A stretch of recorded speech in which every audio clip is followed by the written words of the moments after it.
Alright folks, let's talk real quickly about our class naming convention.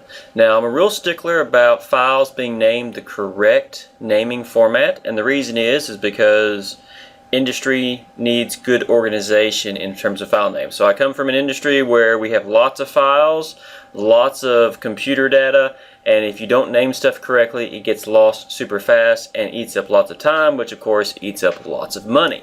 So with that, we have a specific way you are to submit your work. So our typical class naming convention looks like this. I'll just type it out for you. First, let's say you're in a specific class. Let's say that you're in one of our 3D printing courses, perhaps DPT 100. So DPT 100 is the first part of the class naming convention. Then we have an underscore. And that is a space saver. It's not a hyphen, it's not a space, it's actually an underscore. You can find it on your keyboard. Shift and the minus button will give you an underscore. Then there is the letter of the semester. It could be F or S.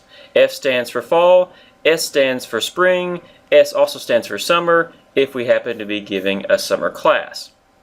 So let's say that you are in DPT 100 fall, and let's say that it's 2015. So this would be F15. Now if you were in the semester of spring 2015, this would be S15. So either case doesn't matter, letter of the semester and the number of the year, 15, 16, 17, 18, 20, 22, whatever the case may be. Okay? Then there's another underscore. Next are your initials. So for example, my initials are E and W. You are to use your initials, not mine. If you have two initials, that's fine.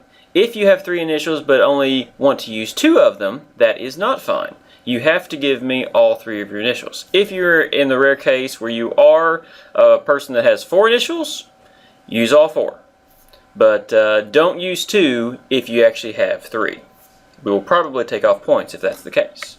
Then another underscore, and then here is where you enter in your assignment, test, quiz, whatever the case may be. So for let's example, it's lesson 4, assignment 1, it will be L4, A1. If it were a test, I'll just copy this little jewel right here, and let's say it is test underscore 1. If it were a quiz, then it would be quiz underscore 1. If it were quiz 7, it would be quiz 7. If it were test number 2, it would be test number 2. If it was lesson 8, assignment 1, it would be L8A1. Whatever the case may be, this is the zone that pretty much changes. All of this here does not change. So when we give you an assignment, we will typically address the specifics of how we want things named, and we will typically call out this naming convention. Likewise, in emails, we often prefer that you put this information, or in this case, a quiz or something, in the subject line of the email. It makes everything so simple and straightforward to connect with. Now, you also notice that I used all capital letters. That is not coincidence, that is required. When you use your naming convention for file names or putting information in the subject line of an email, you make sure that it's all caps. We will take off if it is lowercase, if you do not use underscores, if you do anything other than what I've shown you here.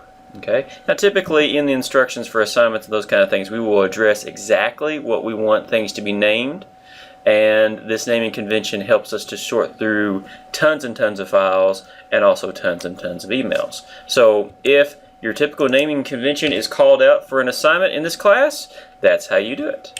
Sometimes I'll do this, just for example. I may call out that I want you to use your naming convention, and I'll even give you like a little help.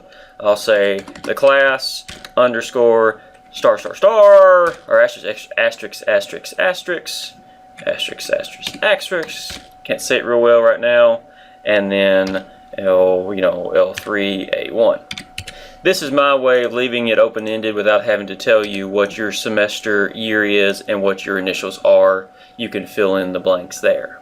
I could also give you the asterisk over here, and you just understand that that's what it is. Also note there's no space in between the letters and the numbers. Alright, that's the class naming convention. Very, very important. Please do not mess up, and in fact you may even want to take a moment, pause the video, and write this naming convention down for yourself, as this part of it will remain unchanged throughout your entire semester in this course. All that's going to change is the tail end identifying what it is. Okay? Alright, I'd write that down if I were you. Might be very useful information and save you some points along the way. We'll see you.